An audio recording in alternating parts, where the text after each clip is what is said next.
Salut à tous, c'est Antoine Moreau. Si vous aimez les voitures, vous êtes au bon endroit. Continuez à regarder cette vidéo, on passe tout de suite au sujet du jour.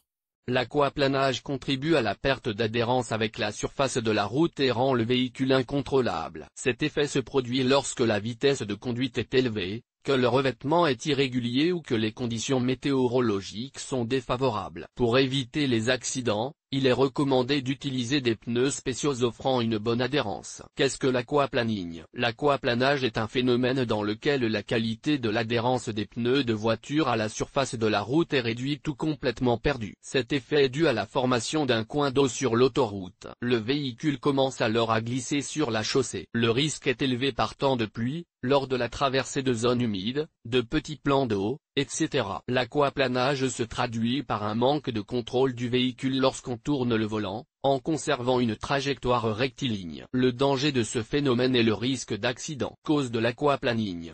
La voiture est sujette à l'aquaplaning dans des situations telles que vitesse élevée au passage de flaques d'eau, de petites étendues d'eau.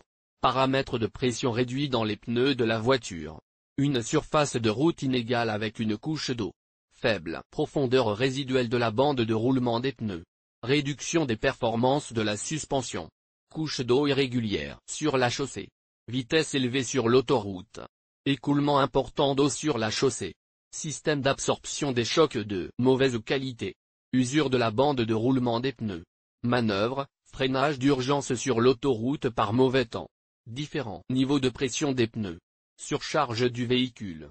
Le jeu des commandes, etc. Quel est le danger de l'aquaplaning? L'aquaplaning est dangereux car les pneus perdent leur adhérence à la route. Le véhicule devient moins contrôlable en raison du manque de friction fiable avec la surface. S'il perd le contrôle dans des conditions météorologiques défavorables, des accidents peuvent se produire. Le fait de pouvoir contrôler le véhicule dans des situations routières difficiles n'aide pas toujours à lutter contre l'aquaplaning. Le véhicule dérape souvent en s'écartant du profil de la route ou en s'enfonçant dans la partie profonde d'une flaque d'eau. Que faire en cas d'aquaplaning? Liste des mesures à prendre en cas d'aquaplaning. Évitez de freiner brusquement, car cela peut faire déraper le véhicule. Maintenez fermement le volant en position 10-2 ou 9-3. Le système de direction peut vous être arraché des mains par le choc hydrodynamique lorsque vous traversez une flaque d'eau à grande vitesse. Relâchez la pédale de frein ou exercez une pression brève et légère sur la pédale de frein. Retirez votre pied de la pédale d'accélérateur. Arrêtez le véhicule avec le moteur en réduisant progressivement les vitesses. Évitez les mouvements brusques du volant pour aligner les roues. Si la direction est instable,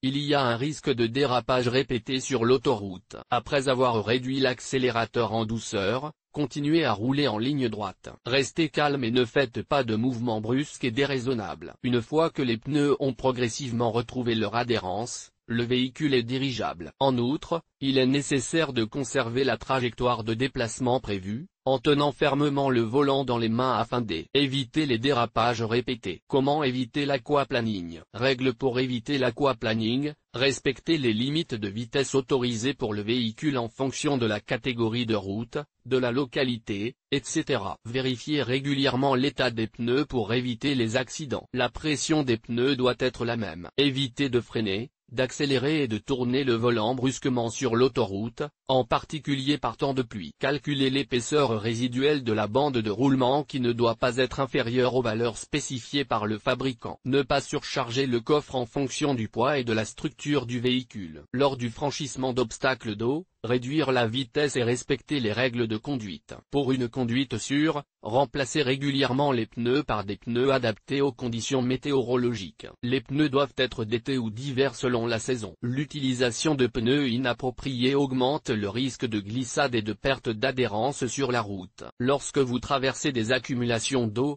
tenez fermement le volant et évitez les pertes de contrôle et les virages serrés. Évitez de rouler à grande vitesse, plus de 70 km/h, par temps de pluie. Équipez le véhicule de pneus dont l'usure de la bande de roulement et la durée de vie sont similaires. Dans la mesure du possible, évitez les mares d'eau profonde lorsque vous conduisez. Si le film d'eau est épais, le risque d'aquaplaning est plus élevé. Pour une conduite sûre, équipez le véhicule de pneus de la même marque et de la même série. Traversez les flaques et les accumulations d'eau en ligne droite. Quels sont les pneus qui résistent à l'aquaplaning? Les experts recommandent d'équiper les voitures de pneus étiquetés Water, Aqua ou Rain. Les pneus à chevrons, les modèles hydrofuge, etc. sont efficaces pour la conduite par temps de pluie. Les fabricants produisent des pneus pluie spéciaux. Ces produits se caractérisent par de larges rainures de drainage et une bande de roulement asymétrique, ce qui leur confère une bonne adhérence à la chaussée. Les pneus dotés de rainures et de lamelles de drainage droites, larges et fréquentes conviennent également à la conduite par temps de pluie. La spécification du pneu permet d'évacuer rapidement l'humidité et de maintenir l'adhérence. La profondeur des rainures des pneus doit être d'au moins 1,6 mm.